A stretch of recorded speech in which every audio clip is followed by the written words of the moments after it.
answer I might possibly come up with. I thought I learned from her mistakes, but I live in them. Like walking the fine line between addiction and family, trying to precisely pivot around every imperfection implanted in my bloodline. I'm unable to wash away the memories that has formed in times of mine. You have made me who I am. But that question I still ask myself, or better yet, who are you?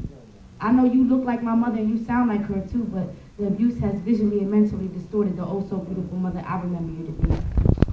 Even then, we were younger, so we just adjusted from what we see, and of course, when we hear the famous, do as I say, not as I do.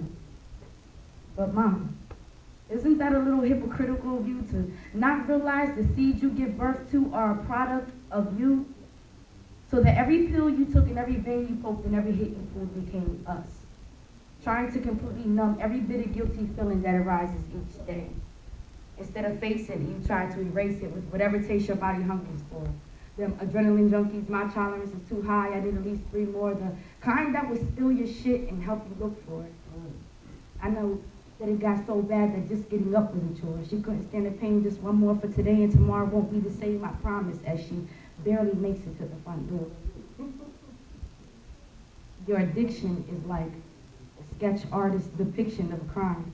But the contradiction is the battle of right and wrong in which you always lose in time. It's hard to understand an addict when you yourself are not in that deep, but the confusion leaves me with a busy mind, little sleep, and lifelong lessons to keep. I know what it implies. I had enough of the drugs, chaos, stress, and lies, putting my purse under the pillow before I close my eyes. I can never truly exhale, I just deep inside. Why? Why was that question I asked when you never came home at night, or like when Dad disappeared for 5 years, supposedly booked for a bar fight? Why was that question I asked when one was on the first flight before I could say good night, and another was in the shelter left for strangers to help her? Now this is our fight. My conscience says live right, and on the other side it says I might. Somewhere down the line, I guess that's how Mom feels, right?